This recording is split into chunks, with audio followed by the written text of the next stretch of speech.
तो हेलो दोस्तों, कैसे हो? उम्मीद करता हूं बहुत ही अच्छे होंगे। दोस्तों आज की क्लास है चैप्टर 10 काव्यखंड हिंदी। जो अधिनायक है बहुत ही अच्छा क्वेश्चन है, इसमें से ऑब्जेक्टिव निकलता है, बहुत बार पूछा जाता है अधिनायक। और अधिनायक के लेखक है रघुवीर साहब। तो दोस्तों अधिनायक के लेखक रघुवीर साहब के द्वारा इनके द्वारा जितने भी ऑब्जेक्टिव निकलता है सारा इस चैप्टर को ऑब्जेक्टिव करा दे रहे हैं, ठीक ना। और चलते हैं पहला नंबर क्वेश्चन की ओर। क्या कह रहा है कि रघुवीर साहब ने किस विषय से एमए किए थे। बहुत अच्छा क्वेश्चन इसमें पूछता है, बहुत बार बार पूछता है इसमें कि रघुवीर साहब जी की विषय में किस विषय में एमए किए थे। तो वह विषय है Angrezi. Option number B correct answer होगा। अंग्रेजी भाषा है तो ये अंग्रेजी से क्या कर बी और ए किए थे, याद रखना है। रघुवीर साहब का जन्म स्थान कहाँ है? तो रघुवीर साहब जी का जन्म स्थान लखनऊ में हुआ था। ऑप्शन नंबर बी होगा, लखनऊ में इनका जन्म स्थान होगा।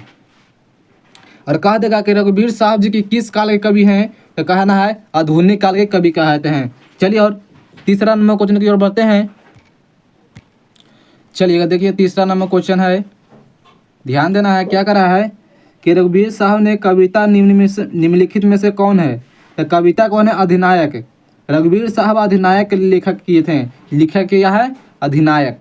अर्चना किस कविता का पात्र रहता है अधिनायक के लिए? अधिनायक बहुत बहुत बहुत इंपॉर्टेंट ऑब्जेक्टिव है कि अर्चना किस कविता का पात्र रहता है? अधिनायक। Option number C correct answer होगा। पांचवा नंबर कवि रघुवीर साहब जी के पिता का क्या नाम था? तो यह है हरदेव साहब। जो कि हरदेव ये सब नहीं मारना दोस्तों, ये सब बहुत गड़बड़ा जाएगा। हरदेव साहब था इनके पिताजी के नाम, ठीक ना, इसे याद रखना है। और पिता के लेखक में जितने भी परिचय बताता हूँ सभी लेखक के माता पिता जरूर पूछता है, ये तो है ही है। चलिएगा छठा नंबर क्वेश्चन है कि लोग भूल गए यह किसकी रचना है? तो यह रघुवीर साहब जी की है। इसमें क्या है? अधिनायक किस कविता का रचना है? तो रघुवीर साहब। ऑप्शन नंबर एक करेक्ट आंसर होगा। आठवां नंबर क्वेश्चन ध्यान देना है, देखना दोस्तों ये आठवां नंबर क्वेश्चन देखिए क्या कर रहा है कि रघुवीर साहब ने किस काल की कविता बताया था? रघुवीर साहब जी आधुनिक काल के कवि कहते हैं, ठीक ना। और कहा जाएगा रघुवीर साहब जी के निधन कब हुआ था? रघुवीर साहब जी के निधन 30 दिसंबर 1990 में हुआ था, जिसकी 1990 में रघुवीर साहब जी की मृत्यु हो गई थी, ठीक ना। चलिएगा नौवां नंबर क्वेश्चन ना, क्या कर रहा है? नौवां नंबर क्वेश्चन में ध्यान देना कि अधिनायक शीर्षक कविता किस कविता का संग्रह पुस्तक से लिए गई है? तो यह है आत्महत्या का विरोध किनके द्वारा है? तो रघुवीर साहब जी के द्वारा लिखा गया था, यानी कि आत्महत्या होगा इसका आंसर, ठीक ना। 10वां नंबर क्वेश्चन है, ध्यान देना। 10वां नंबर क्वेश्चन के लिखने के कारण शीर्षक निबंध के किस लेखक की रचना है? तो यह रघुवीर साहब जी की है। रघुवीर साहब जी की समाचार सप्ताह के प्रधान संपादक थे। तो यह दिनमान, बहुत बहुत इंपॉर्टेंट ऑब्जेक्टिव दिनमान होगा। ऑप्शन नंबर सी का दिनमान किसके द्वारा लिखा गया है? तो रघुवीर साहब जी के द्वारा। तो आत्महत्या का विरोध किसके द्वारा रहता है? रघुवीर साहब जी के द्वारा, इसे याद रखना है। चलिए आत्महत्या का विरोध है क्या? आत्महत्या का विरोध क्या है? एक प्रकार की कविता है यानी कि जो रघुवीर साहब द्वारा कहानी लिखा गया है एक प्रकार कविता को रूप में लिखी, कविता लिख दी है, ठीक ना।